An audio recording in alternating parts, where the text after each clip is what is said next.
Single বেঞ্চের পর division বেঞ্চেও ধাক্কা হিন্দু সেবা দলের।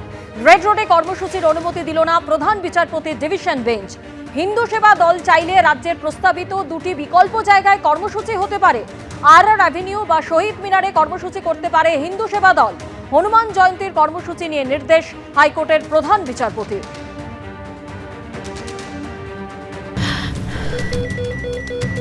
ক্যান্সারে নেই আর ভয়, NCRI এ হবে এর জয়। আপনাদের ভরসা নেতাজি সুভাষচন্দ্র বোস ক্যান্সার হসপিটাল।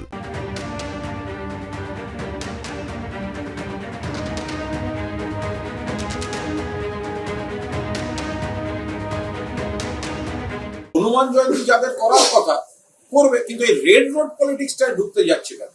আর বিজেপি এটা নিয়ে মিথ্যাচার করছে। রেড রোডে পবিত্র ঈদের নামাজ হয়, এটা বহুদিনের রীতি। তারা শুধু পবিত্র ঈদের নামাজের কথা বলছে কেন? রেড রোডে তো মুখ্যমন্ত্রীর উদ্যোগে দুর্গাপুজোর কারণই ভালো হয়, সেটা দেখতে পাচ্ছে না, সেটা মনে পড়ছে না।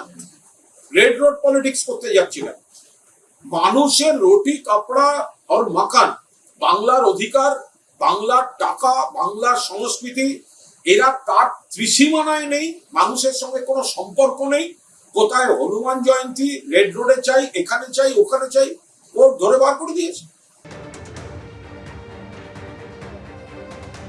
আমরা শুনলাম 12 জন চাকরিহারা শিক্ষকদের তাদেরকে অনুমতি দেওয়া হয়েছে শিক্ষামন্ত্রী ব্রাত্য বসুর সঙ্গে বৈঠকে যোগ দেওয়ার জন্য।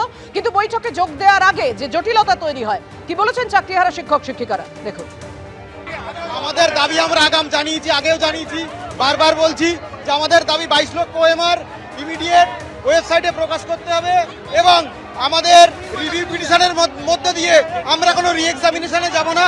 রিভিউ পিটিশনের মধ্য দিয়ে আমাদের এই চাকরি কন্টিনিউশন সহ আমাদের এই চাকরি বজায় রাখতে হবে। চিন্ময়, আপনারা কতজন যাচ্ছেন, কতজনকে অনুমতি দেওয়া হয়েছে?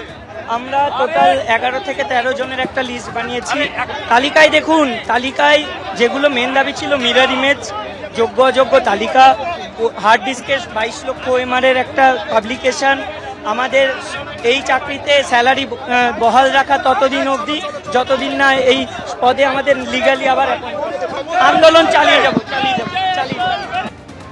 আমাদের এখন জীবন জীবিকার রাস্তায়, তো আমাদের তো রাস্তায় নামতেই হবে, নিজের অধিকার বুঝে নেওয়ার জন্য তো রাস্তায় নামতেই হবে। আমরা প্রত্যেকটা ধাপ আজকে পেরিয়ে এই জায়গায় এসেছি। পরীক্ষা পদ্ধতি থেকে শুরু করে ভেরিফিকেশন শুরু করে ইন্টারভিউ থেকে শুরু করে সমস্ত কিছু, আমরা প্রত্যেকটা ক্যান্ডিডেট 22 বার কাগজপত্র জমা দিয়েছি নিজের যোগ্যতা প্রমাণ করার জন্য। তারপরেও আজকে আমরা রাস্তায়। তো এছাড়া আন্দোলন ছাড়া তো আমাদের কাছে আর কোনো উপায় নেই। রাস্তা তো রাস্তা দেখায়, এটাই স্বাভাবিক।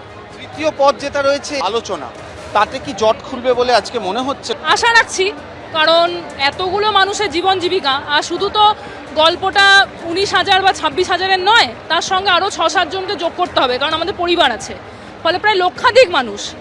তো জট তো খোলা অবশ্যই উচিত।